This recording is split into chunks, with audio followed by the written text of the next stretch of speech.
Hello everyone and welcome back to the channel. My name is Lollipop and I waited 2 full years for this beautiful bike. Okay, so this is the 2023 Trek Roscoe 7, and for those of you who don't follow my channel, I did make a video on this bike about a month ago, and I'll link that video on the top right of the screen right now as well as in the description below.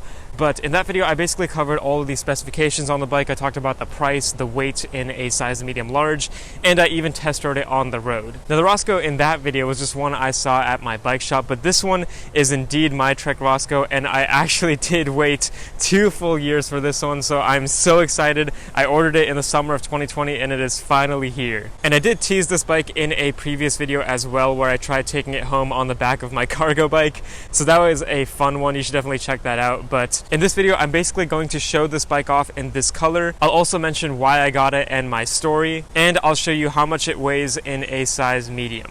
And I am very excited to start riding the bike, so I will take it out on a short trail ride at the end of the video to give you basically my initial impressions and how the bike feels when you get on it the first time. I'll definitely be making more trail rides on this bike in the future because I'm so excited about it. I think it's going to be a really fun one since it's already so fun on the road. And if you like videos like these, I'd really appreciate it if you subscribe to my channel and click the bell icon to get notified of new uploads. So let's get into it. I'll first talk about building the bike, since as a service technician at Trek, I am able to build my own Trek bikes. So the build process was pretty normal actually, nothing really worth noting here, but the bike does come with tire sealant, so I did add that and give the bike a full tubeless setup. And of course the final steps of any bike build are to tie up those front cables to prevent some cable noise, and remove all of the reflectors, front, rear, and the ones on the wheels, and of course that dork disc in the back. And this is honestly so relieving and really makes the bike look a lot more serious in my opinion. And I am done.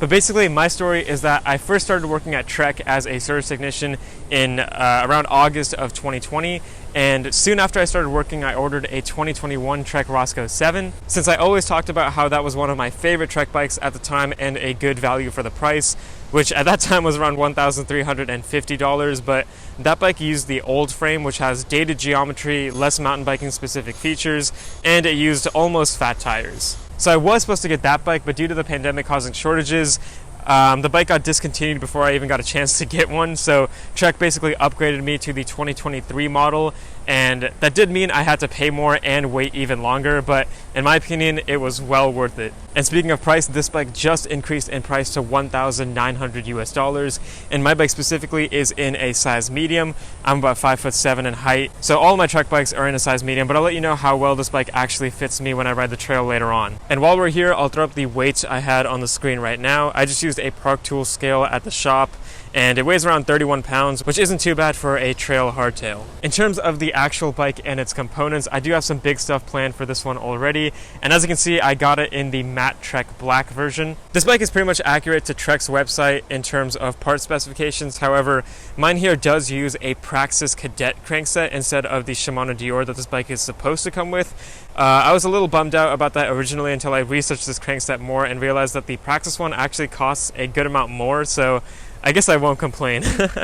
And for color choices, I did think about getting a more wild color like the Miami green I covered in my previous video, or even the insane teal color with splatter paint and red and orange accents, but I ultimately decided on this one so I could color match it to some cool parts I already have, including a potential RockShox Pike Ultimate, so hopefully we'll get to see that upgrade soon. But I do want to ride this bike in its stock form first so I could let you guys know how it feels right out of the box. But without wasting any more time, let's go out and ride a trail. Okay, getting on the Roscoe, we're about to go down the first drop.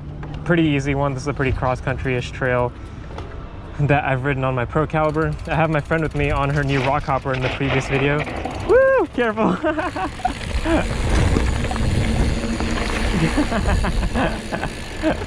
Alright, let's do this.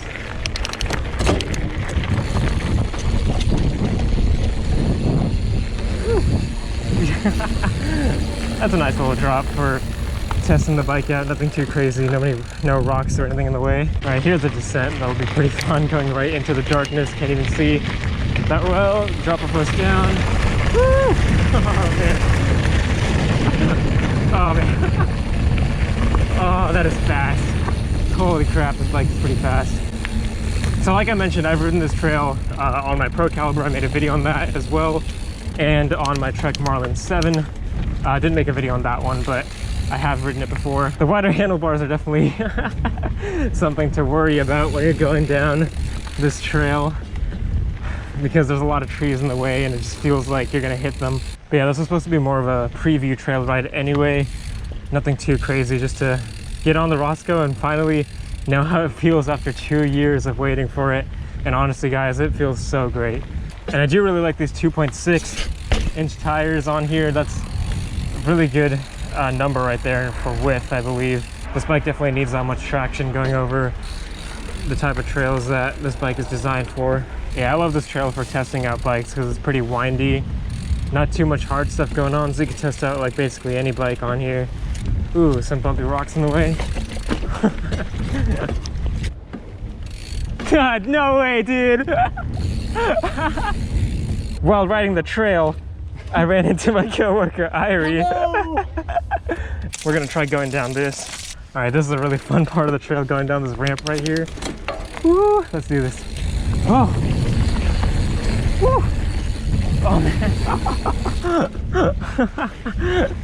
Oh, that was fun. I love this bike, actually.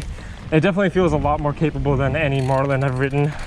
Obviously, as it should be. It's way more expensive as well.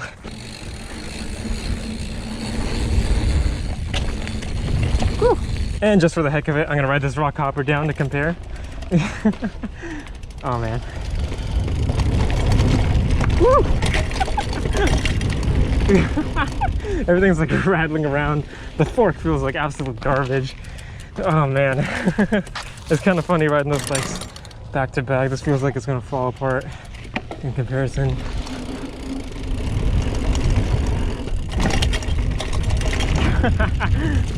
And that is it for this short video, everyone. Just wanted to officially introduce my Trek Roscoe and ride a quick trail. But in the next video, I will definitely go on a full trail day. So for now, thank you all so much for watching, liking, and subscribing. And as always, remember to keep biking.